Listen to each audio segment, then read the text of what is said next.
No, I knew something about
Can you read what?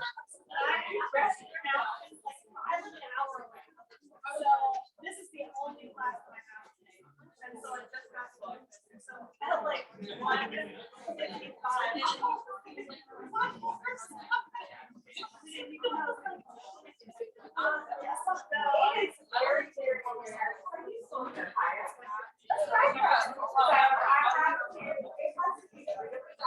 Yeah, I agree.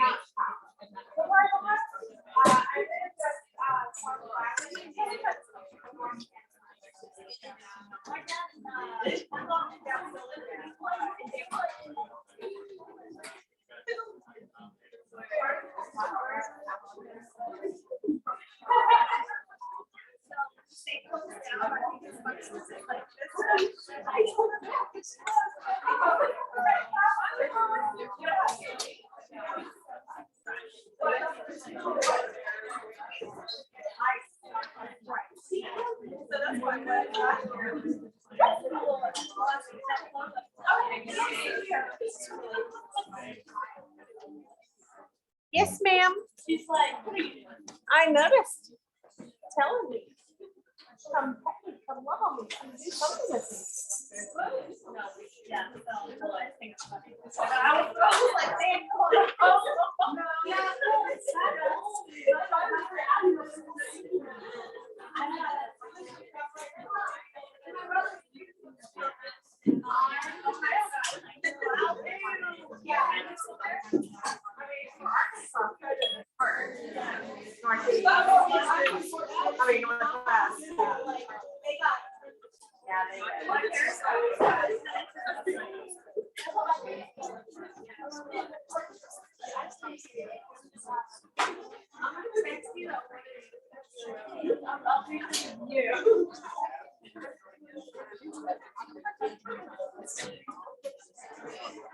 when I see spiders, I cry.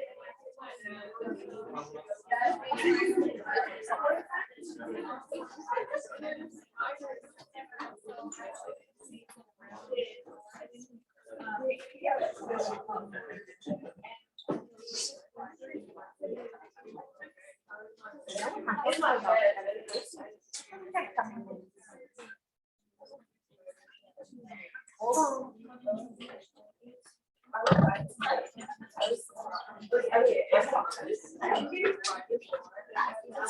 You want to go visiting?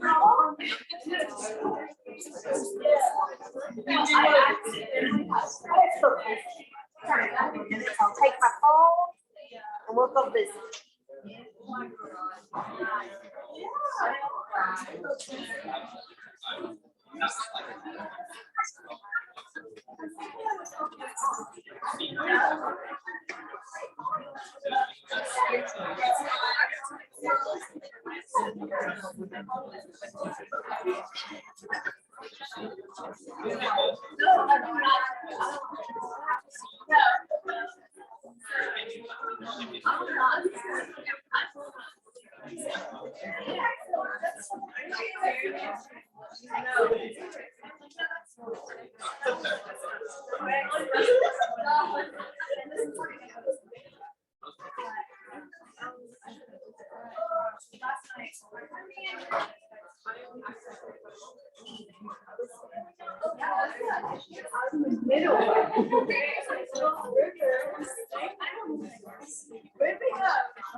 Okay.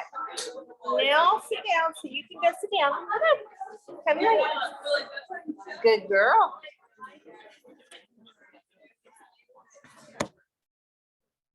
Sit.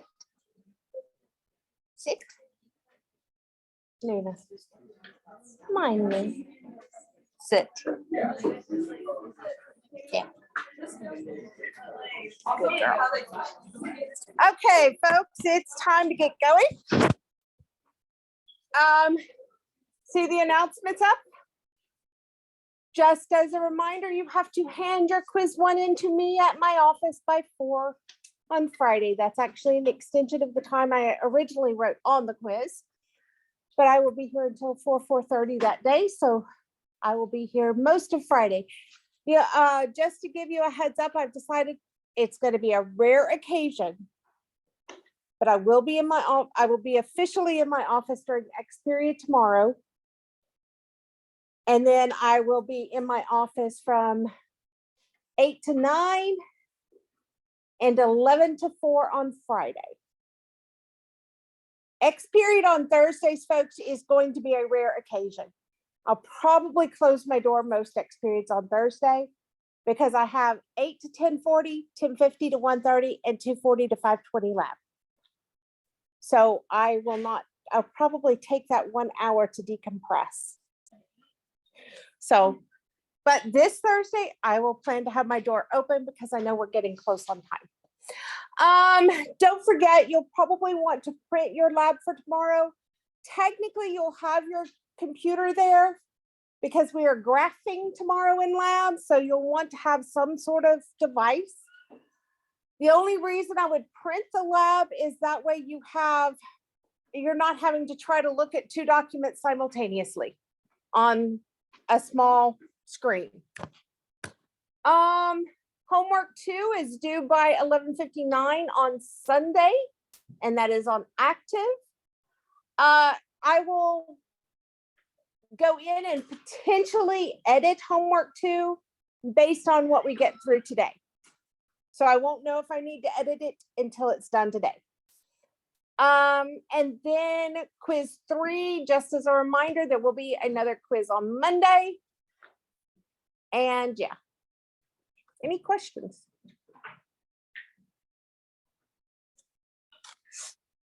Okay, sign in sheet.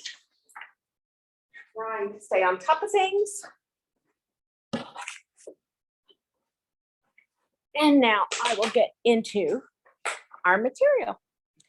So on Monday, what we did is we finished up with me discussing a little bit about the 5 quadrants of a heating and cooling curve. So if you'll recall, on a heating curve, basically what we're looking at is with a heating curve, the energy is steadily increasing as you move up. If it was a cooling curve, we would see the reverse because we're cooling it down. Now, no matter whether we have a heating curve or a cooling curve, our calculations associated with this curve to determine the overall energy is identical. So, I just want, the only difference between the energy associated with the heating curve and cooling curve is going to be sign. This one will have a positive enthalpy when we are, or positive energy, excuse me, positive energy when we are done. Because it takes adding energy in order to heat up an object. The cooling curve will have a negative energy when you are done, because energy is given off as an object cools. Otherwise, the process I'm about to explain is identical, no matter whether you're dealing with a heating curve or a cooling curve.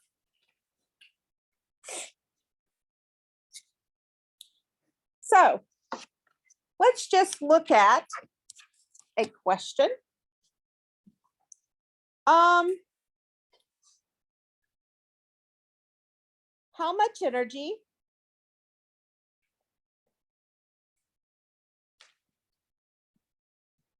is involved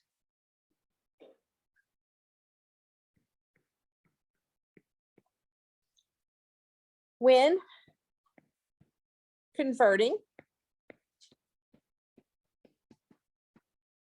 10 grams of ice to, or excuse me, at a negative 20 degrees Celsius to 10 grams of steam at 140 degrees Celsius.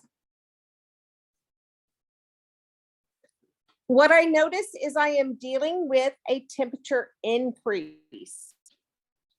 So taking my graph, and folks, this graph does help. It keeps you on track with everything. You can just draw a quick 5-stage graph to represent what's going on. Now we need to be prepared to know what each of, in order to do this, the next thing we need to know is what is the melting point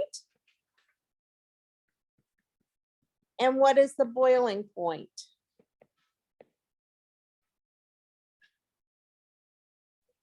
Now, if we're talking about ice, steam, we're talking about water. So you should automatically know that the melting point of water is 0 degrees Celsius, and 100 degrees Celsius is the boiling point of water.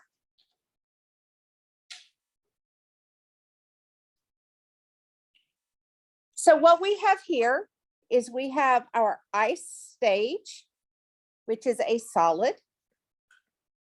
We have liquid water. And then we have steam, which is a gas.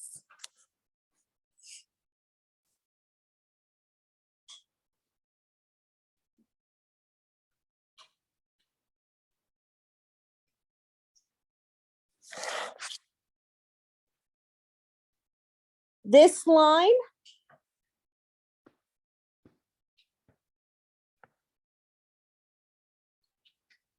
is associated with the enthalpy of fusion.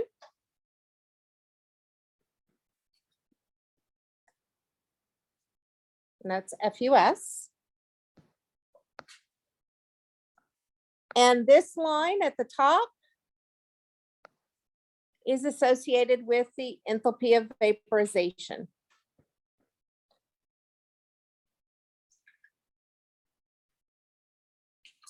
What we are specifically what we have been specifically asked to do is to take ice at a -20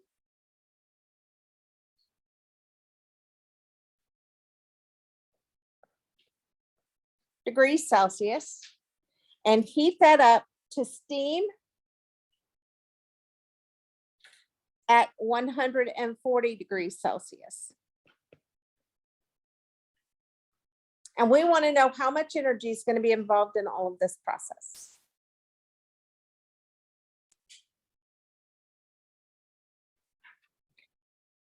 Now, how do we do that? You already have the tool to calculate the energy involved in the 3 sections that increase. So in other words, in the solid section, in the liquid section, and in the steam section. For those 3 sections, you will be using the equation Q equals MCAT. Again, as long as the temperature is changing, you use the equation Q is equal to MCAT.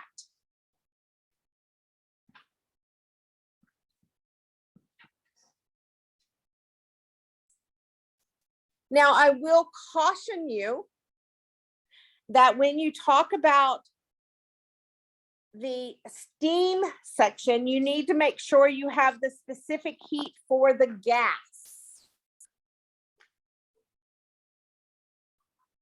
And when you're talking about the solid section, you need to have the specific heat for the solid. Because the one you know for water is actually that of liquid water.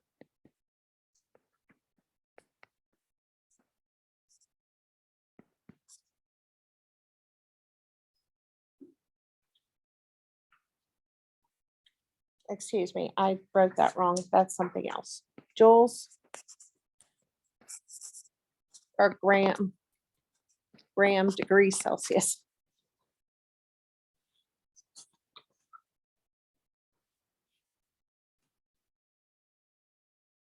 So you actually already have the tool. You used the tool last year for any time we are talking about a change in temperature. The only new piece to that puzzle is that you have to look for the specific heat that is associated with the state of matter. But the rest of it is what you learned in College Chemistry 1. Now, for the 2 enthalpies of, you would use an equation where the heat, I did not mean to erase, thank you.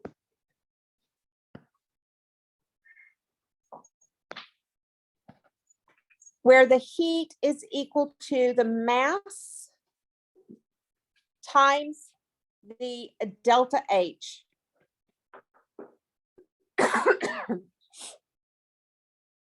So the Q for these is equal to the mass times the delta H.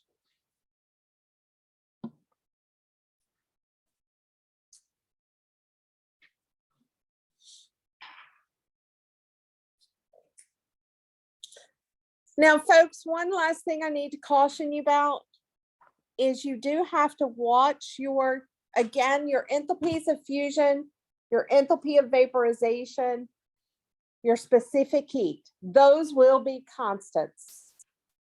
And those will be dictators. Again, your enthalpy of fusion, your enthalpy of vaporization, and your specific heat are all constants. So they will dictate what units you must have. Now, if I go into this further and I look everything up, the specific heat for solid ice is equal to 2.1 joules per gram degree Celsius. And yes, you will be given all of this information. The enthalpy of fusion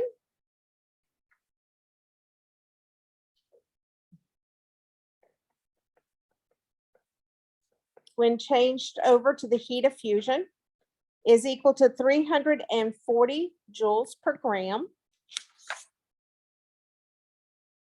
In the liquid phase, the specific heat is 4.184 joules per gram degree Celsius. The heat of vaporization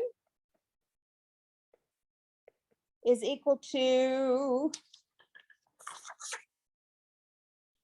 2,270 joules per gram. And the specific heat of the gas is equal to 2.02 joules per gram degree Celsius.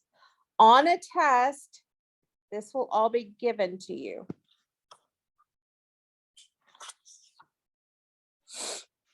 Along with the melting point and boiling point if it's not water. If it's water, I won't give you melting and boiling points. But if it's not water, I will.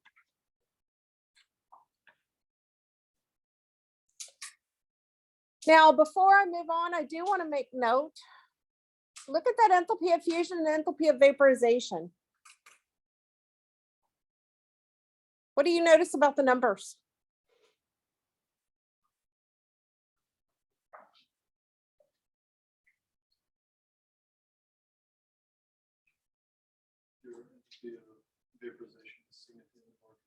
Enthalpy of vaporization is significantly larger. Why?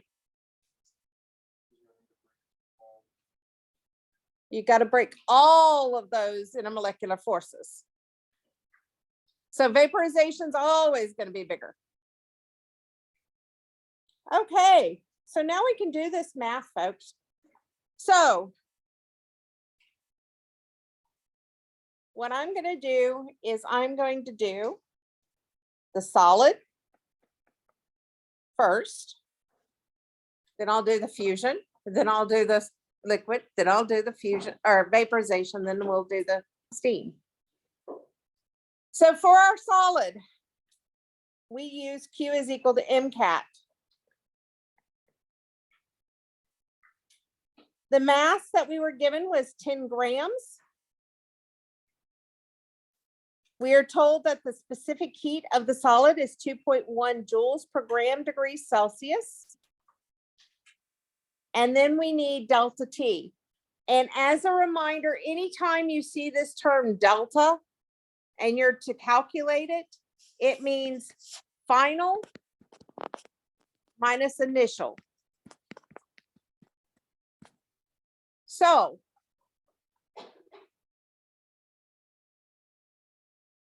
going back to our graph, we said we are starting at -20. Where does the solid end? At 0. That is your final temperature.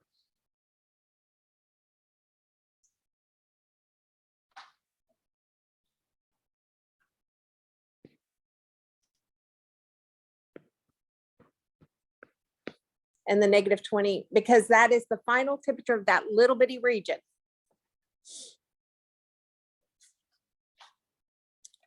So the heat just to turn ice and get it to the temperature and get it to 0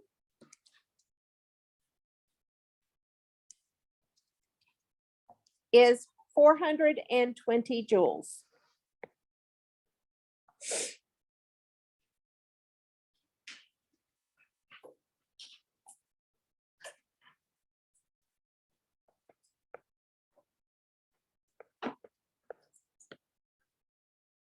Now we'll look at the fusion region. And in the fusion region, it was Q is equal to the mass times our heat of fusion.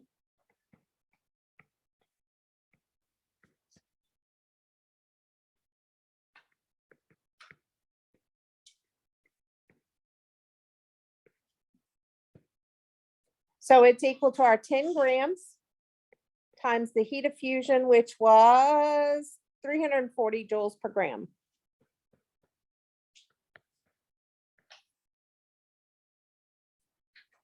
So we're looking at 3,400 joules.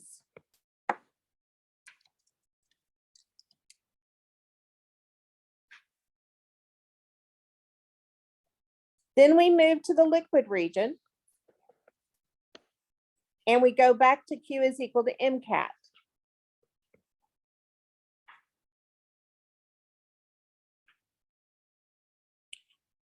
So that is 10 grams times 4.184 joules per gram degrees Celsius.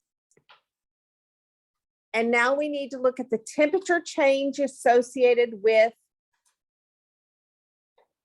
that section. Where do I end? At 100. And where did I begin? At 0.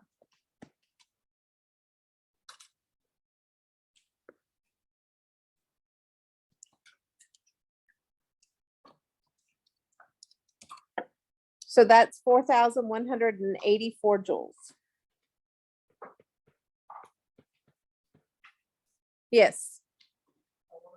We were doing the video before we came into class, and I think it was saying that we were doing the weight to moles for the fusion differentiation, correct? Okay, I'm actually glad you asked that.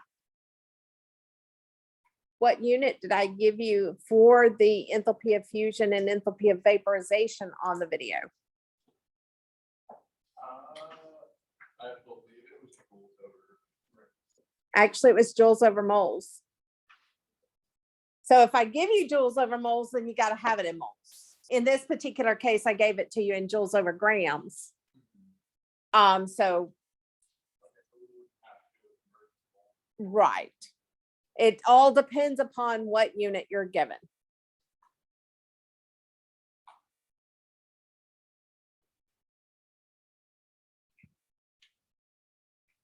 Come on, wake back up. But it's a very good question. I'm glad you caught it.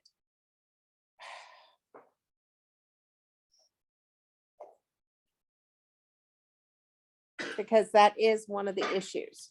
Now we're up to the vaporization stage.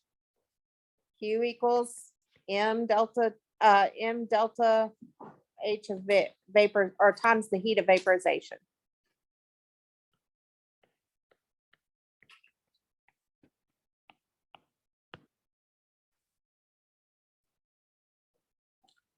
So that will be 10 grams times the heat of vaporization that you were given is 2,270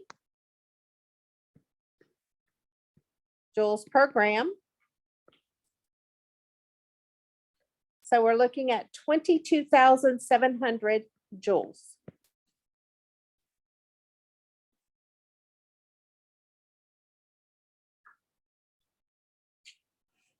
And finally, we go into the steam phase.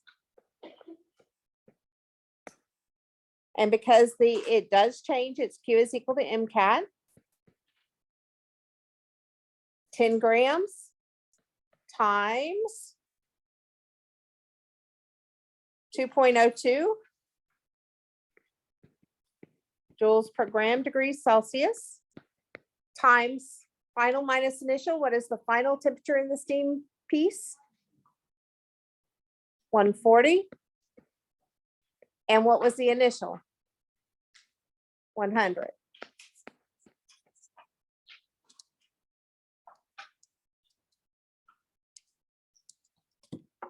And that comes out to be 808 joules. So now we can finally actually answer the question. All we've done is determine the energy associated with each phase of the diagram. To answer the question, we have to actually add them all together. So we're looking at 420, 3,400.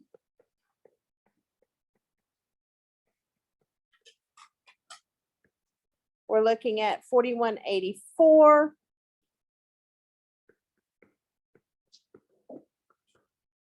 22,700 and 808.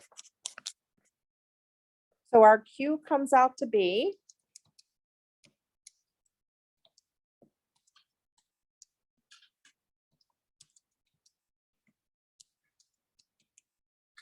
31,512 joules. Or in other words, 31,000 or 31.5 kilojoules.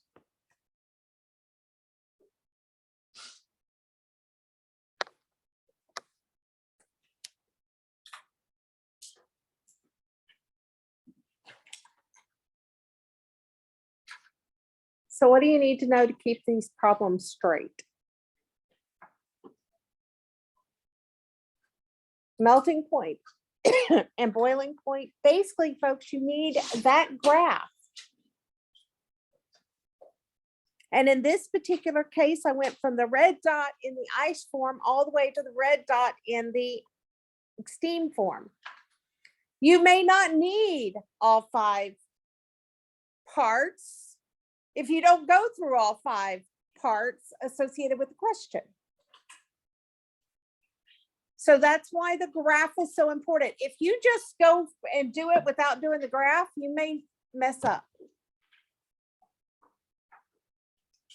So let me give you one to work.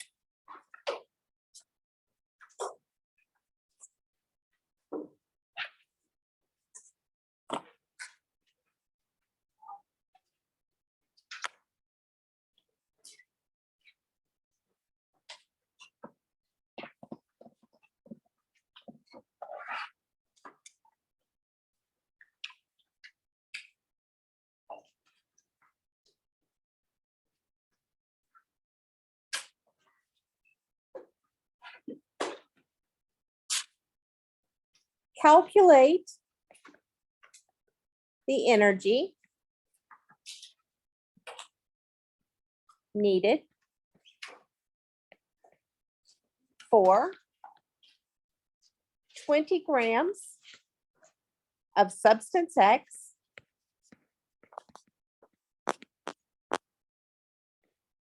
to go from -10 degrees Celsius to 45 degrees Celsius. Information you need to know is that the melting point is 5 degrees Celsius. The boiling point of substance X is 55 degrees Celsius. The specific heat of the solid phase is 2.0 joules per gram degrees Celsius. The heat of fusion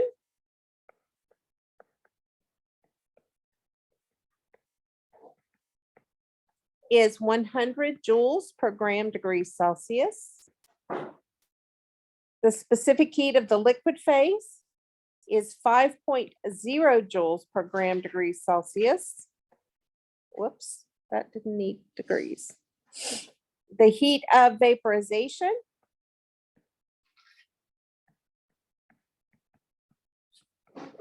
is 1,000 joules per gram.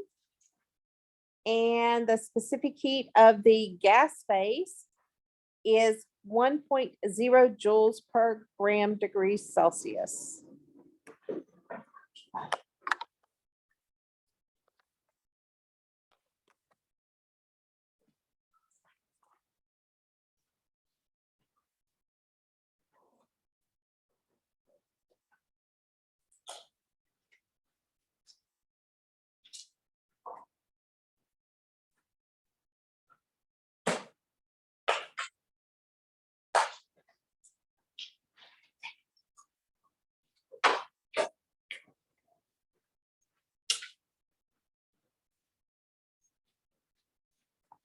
Oh,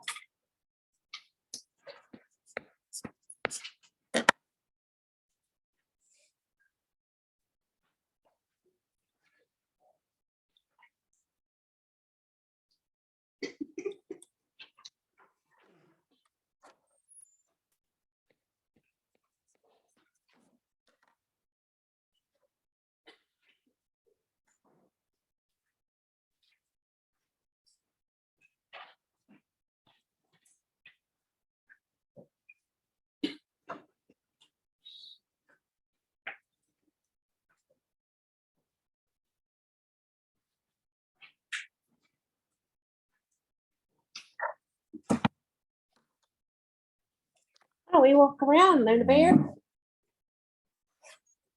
And you can work with each other on these problems. You don't have to be quiet. It's fun to practice. Help each other.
I just stopped.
Oh, you know.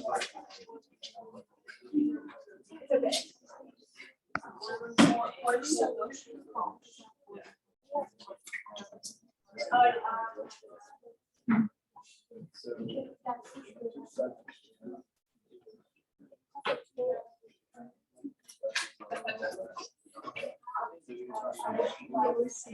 one.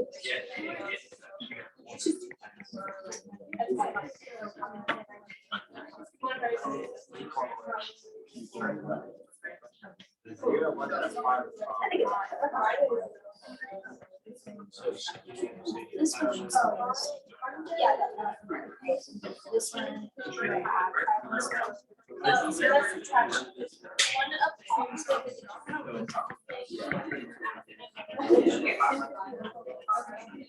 then this one.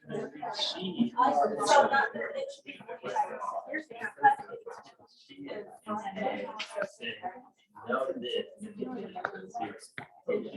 Okay, your answer should have been 6,600 joules. Or 6,600. 6,600 joules. Because when you graph this out,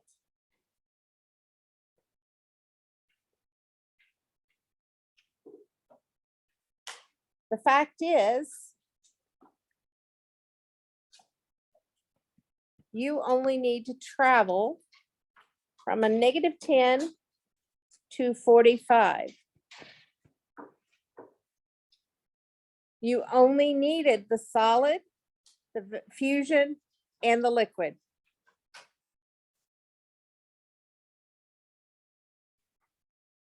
So using Q equals MCAP for the solid, it comes out to be 600 joules to get the solid down to the fusion stage.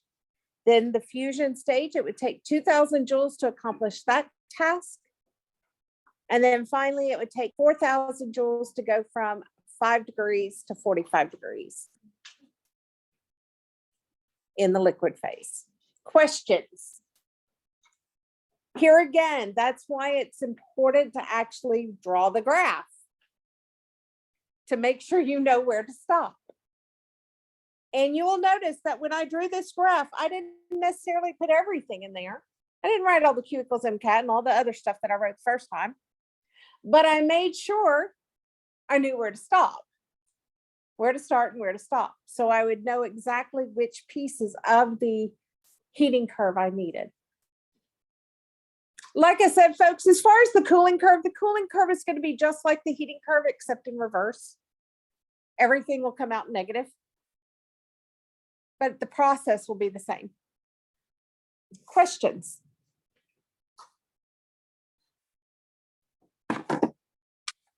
Okay, so a heating and cooling curve is one way we can diagram information about our substance. Another way that we can diagram information about our substance is through what is known as a phase diagram.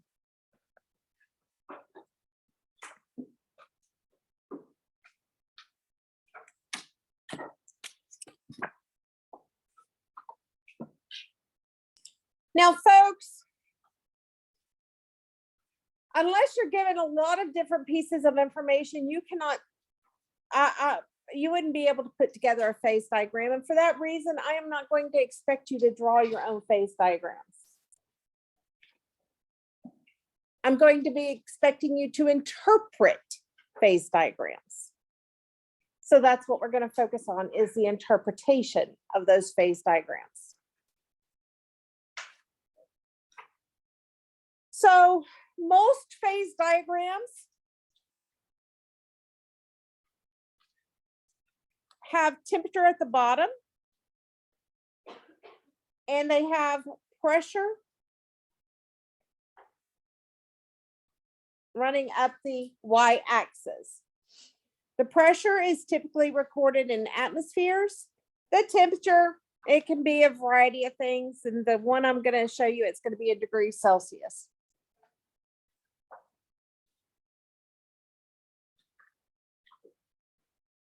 This is simply what is the most common.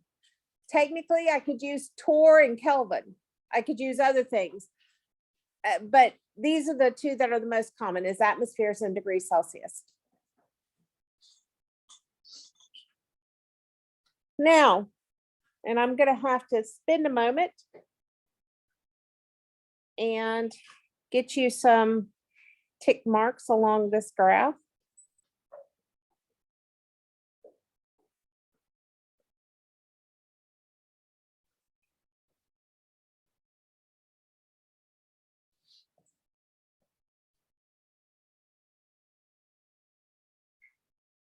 And so this is 0.0 for our pressure. This is a -200, -100, 0. Basically, this is going to go up in intervals of 100.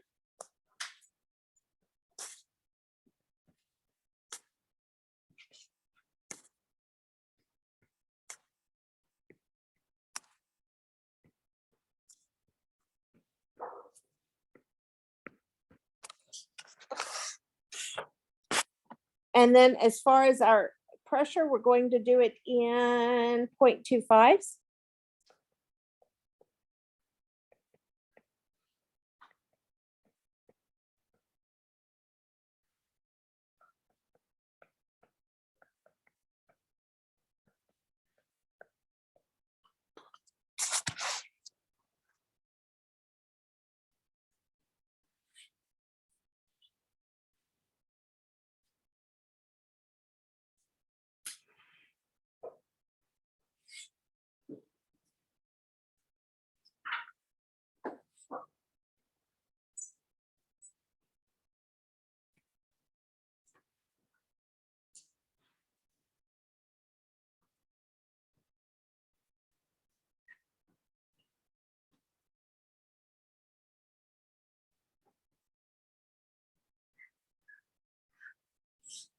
Okay. This is a rough shot, and I am going to simply label my points at this junction in a different color, so hopefully they'll be visible.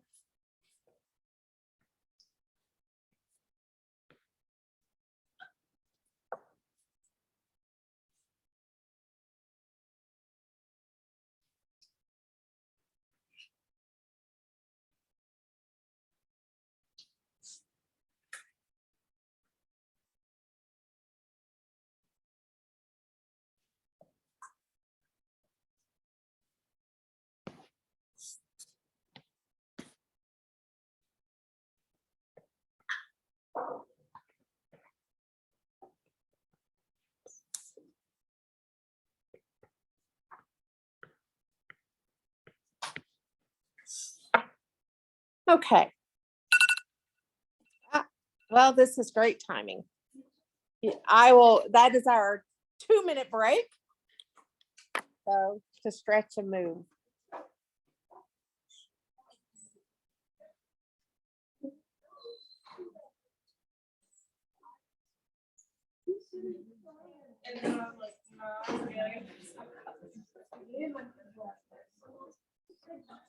Because I need to stretch and move.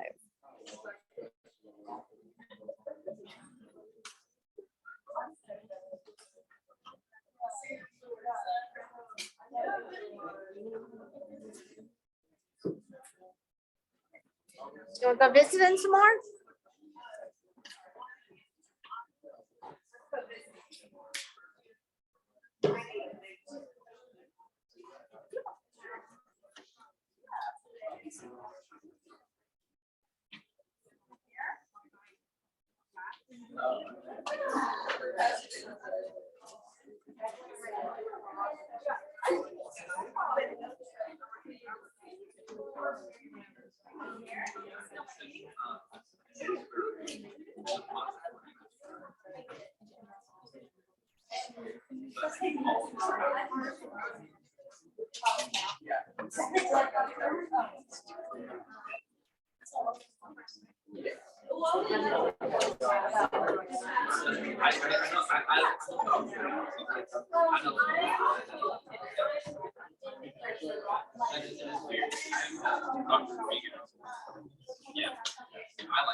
We have like a main survey where everybody we all have work surveys, and then we have different Bible studies.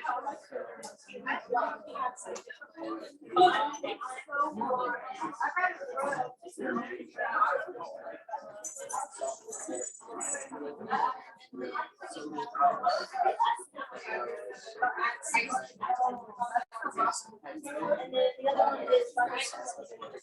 Okay,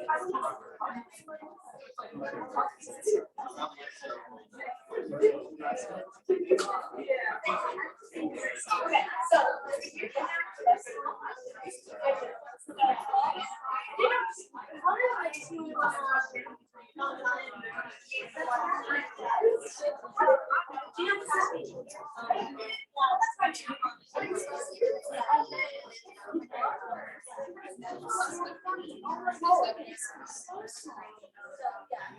I live right over here. No, I don't live on that.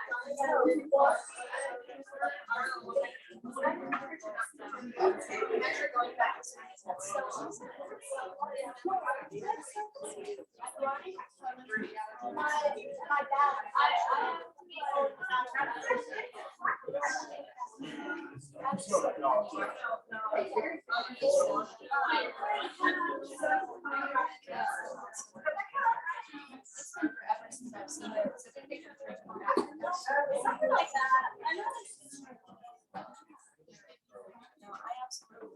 our little stretch break's over.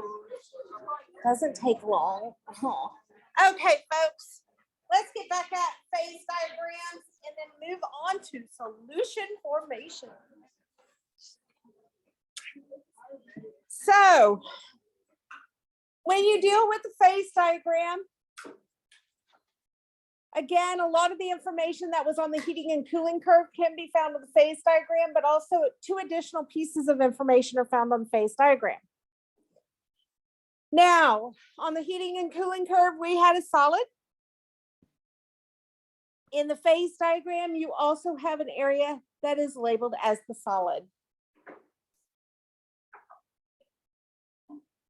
In the heating and cooling curve, we had the enthalpy of fusion. Well, folks, that is line BC is our fusion in this particular case.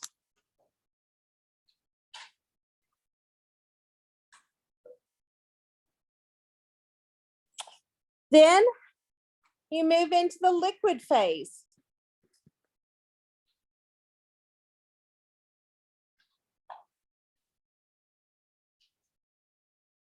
On the heating and cooling curve after the liquid phase, we ran into the vaporization stage, which in this case will be line BD.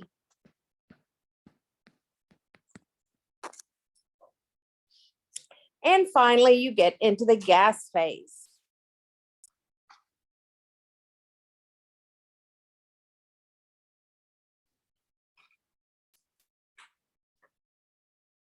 Now, on here is also the information I was going over at the end of class on Monday. In that, when you go from the solid to the gas, that is going to be, I just had it in my brain. Thank you. I said it and then I forgot my own brain. That's okay. And then you also have deposition going the other direction.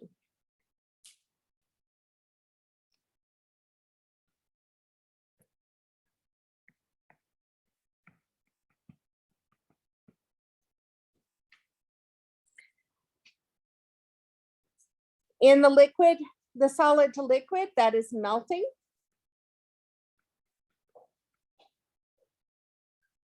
And then freezing or solidification.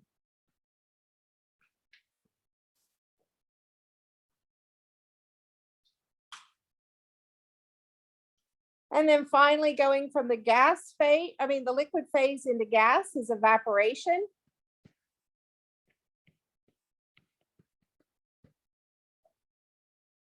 Whereas the reverse of that is going to be condensation.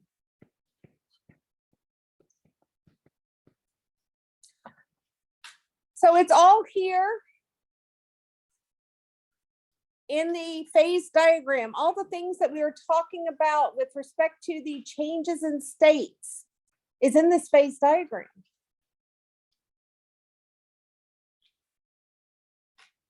But there is 2 other things that are found in the phase diagram. The first thing that is also found in the phase diagram is at this spot B. B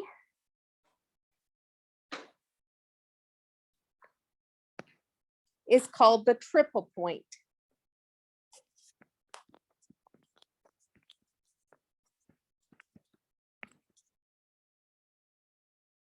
Because at that one point,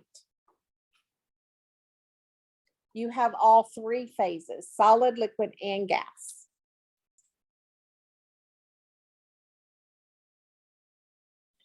It has to be at a specific pressure and temperature to have all 3 phases simultaneously. The other piece that we need to talk about is what happens past this D point. Basically everything up here in yellow.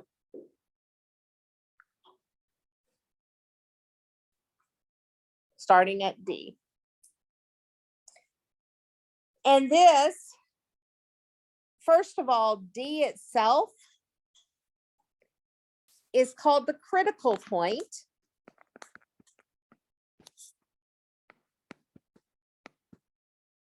And everything basically forming a cone would be considered to be a supercritical fluid.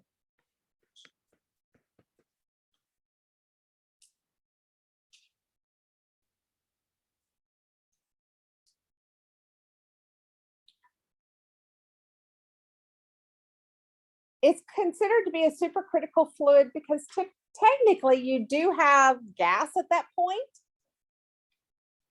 But the gas molecules are so close together that they almost act like a fluid as well as a liquid. So you don't have a separate liquid and a separate gas. That's just those gas molecules come so close together, they almost appear like they are a liquid.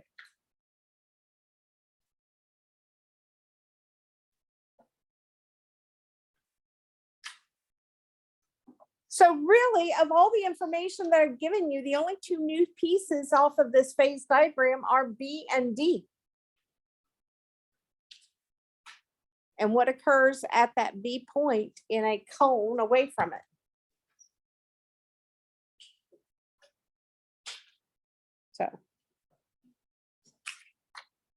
So what we're going to do is I am going to erase a lot of this. Well, we can use it. It's just, I'm going to try to erase it so you can see my notations better, so that we can answer some questions.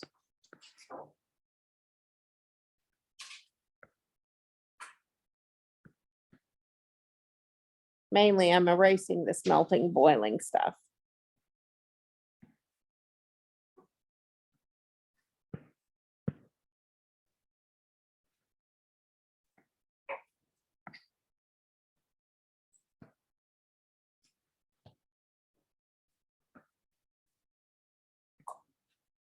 Okay. So one question we can ask is, what is the normal freezing point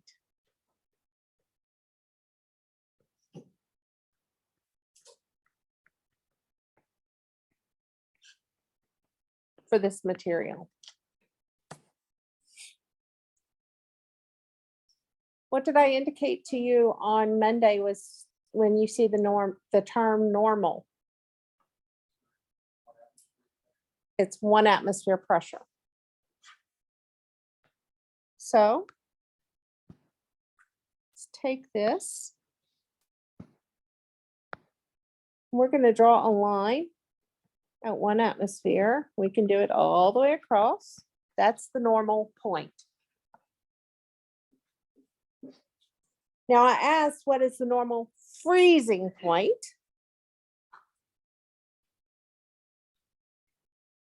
Freezing is where a liquid becomes a solid. So we would then graph that down, and it's around, according to my graph, say around 150.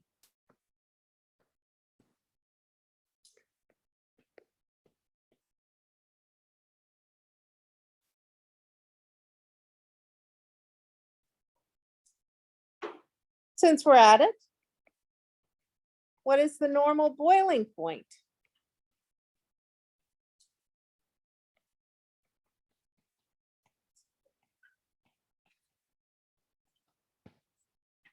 Again, you're going to take that line that you drew away from 1 atmosphere and trace it down to the temperature, but you're going to do so from the BD line, because that's where a liquid becomes a gas. And I'm getting it around 425, say 450. On these particular questions, I do have to give some leeway, because let's face it, we all see things a tad bit different. That's that error that goes with every single measurement out there. No matter how good your instrumentation is, you're gonna have an error. So.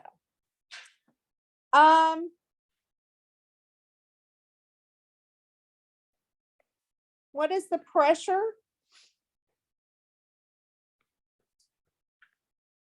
And temperature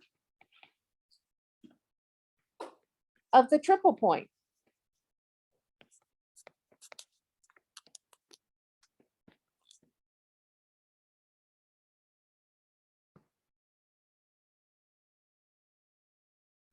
So for our triple point,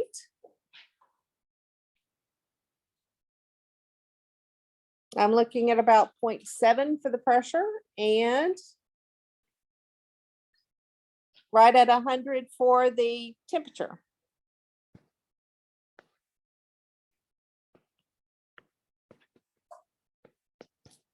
So remember it's like 0.6 for the atmosphere, you would accept that? Yes. Again, I'm gonna accept some leeway.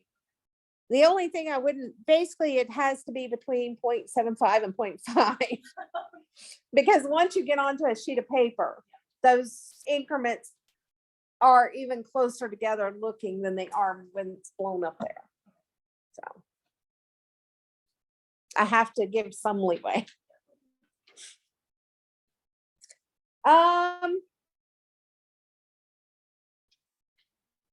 Let's look at another question. Another type of question for this. If I had a quantity, doesn't matter what quantity, of this substance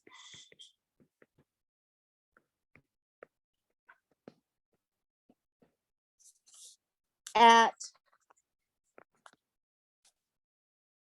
1.25 atmospheres,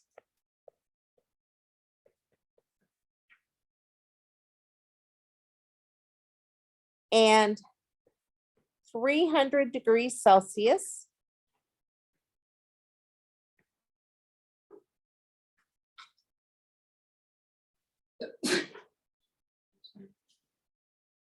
and that quantity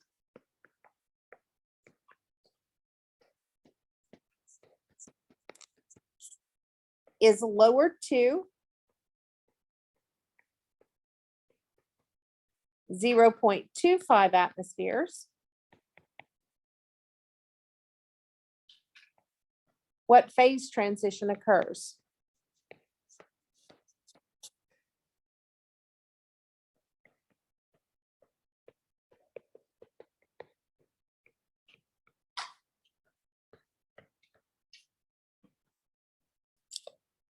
So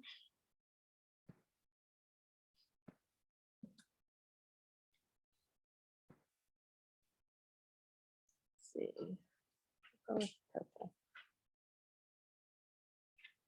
So we're looking at 1.25 and 300. So we're starting at a liquid. And we are taking that down to 0.25. Notice we did not change the temperature. We're just changing the pressure. So that is dropping to 0.25. What phase transition did you observe? Evaporation.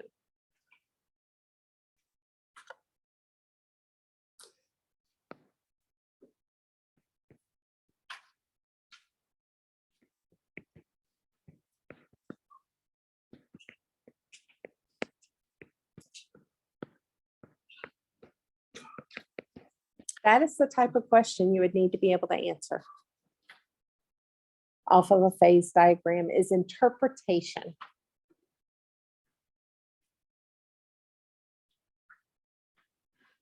Questions? I put vaporization on my own. Or is it evaporation? Vaporization would work too. I just had to think through it. Well, I don't know if your tests are fill in the blank, multiple choice or short answer, so I was like, if I. This one is typically short answer or fill in the blank style. And I am not, as long as it means the same thing, Yeah. I take it. So.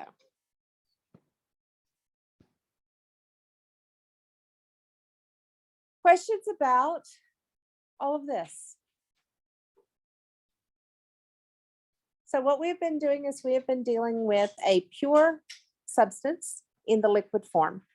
We've talked about the intermolecular forces between two molecules of the same substance in liquid form.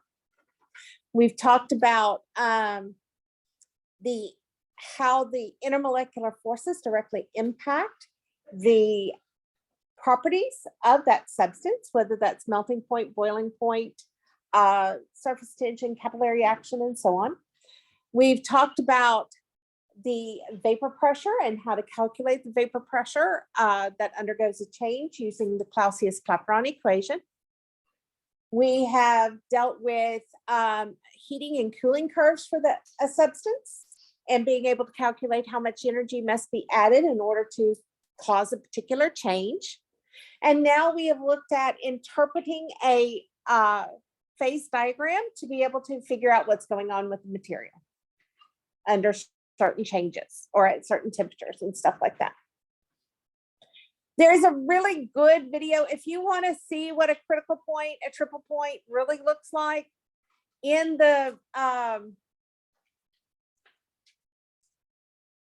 video lecture, there's actually a pretty good video that does that. It actually shows you what the molecules are doing, which I cannot draw well, as you've already figured out probably. So we go from there. I'll let you use that video to see it. Okay, so now what we're going to get into is solutions, which we will be using a lot of all semester long. Because we deal with a lot of chemical reactions in college chemistry that take place in water for the most part, in solution form. So we're going to deal with solutions. Now, folks, you've already got some of the terminology. You learned about solutes. That is going to be the substance that undergoes a phase change. Typically, it's the substance in lowest quantity that's in a solution. You've learned about the solvent. The solvent is typically the substance that does not undergo a phase change or is in the greatest quantity in solution. And when you combine the two, that is when you make a solution. Now, what we're going to do is we're going to first talk about we're going to look at solution formation from two perspectives.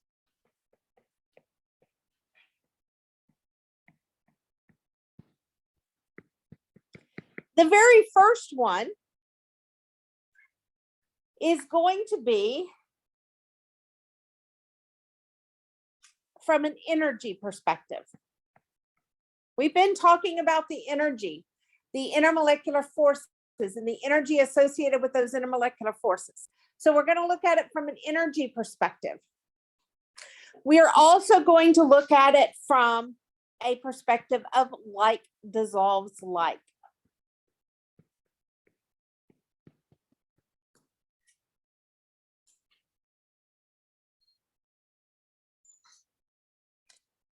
So you start out with two solute molecules,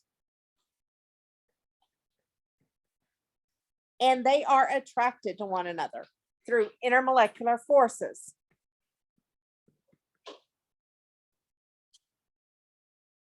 You start out with two solvent molecules,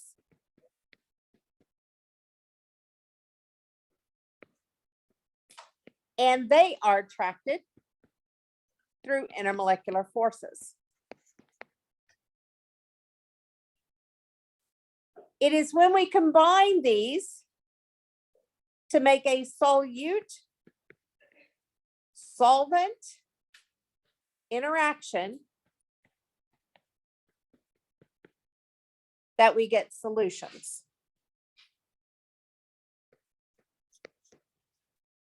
And for those, I'm going to write it, but for those that don't know me, I do solution as SOLN.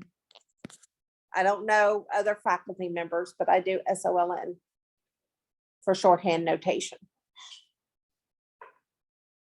Now, folks, keep in mind, what do you have to do to make a solution? Well, the first thing you got to do is you've got to break this IMF. And that cost energy, hence the positive. You also have to break the solvent's IMF, which cost energy.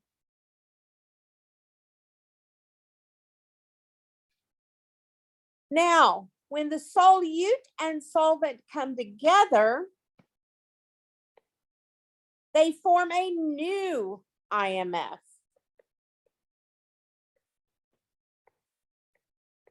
And that formation of a new IMF is the result, it will give off energy.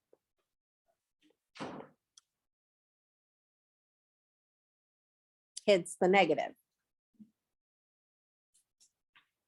Because sign notations in chemistry do not necessarily mean the same thing as sign notations in algebra.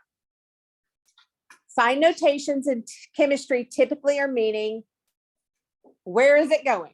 Especially when we're talking about energy. Where is it going? Is it being absorbed, which is positive, or is it being given off, which is negative? Now, for a reaction to occur,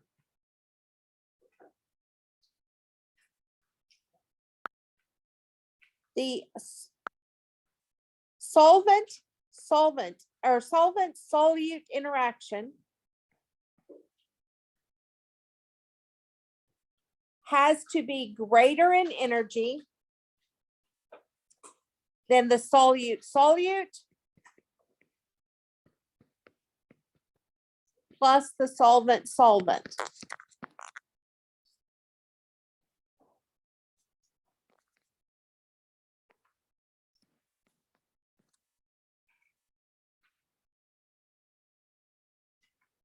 If that occurs, that means that you have a negative value. So it's going to be more favorable. Now, you can also get a solution if the solvent-solute interaction equals the solute-solute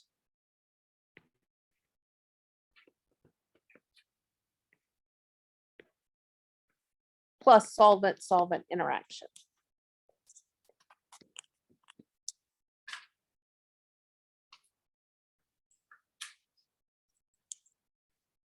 Because it pretty much comes out to be zero.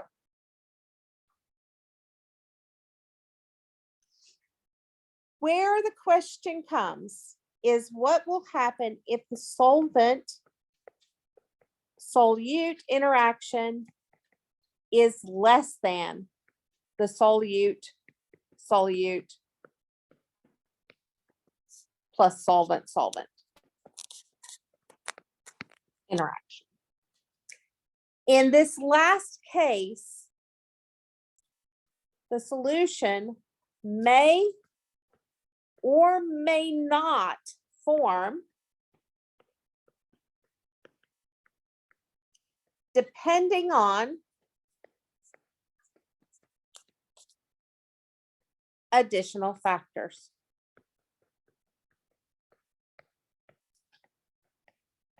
Such as temperature, pressure.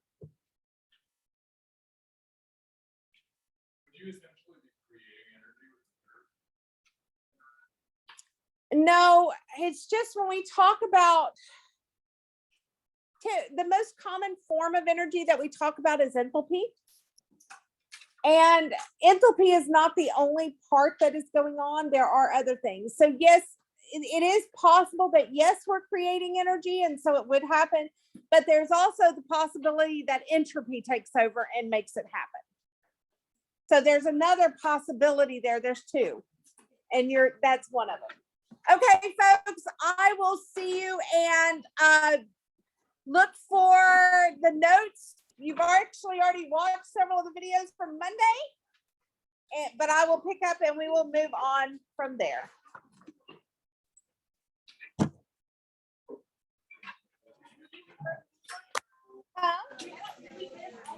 No. Yes, I'm going to go delete some problems right now. Well, I say that. I don't know until I look at the problem.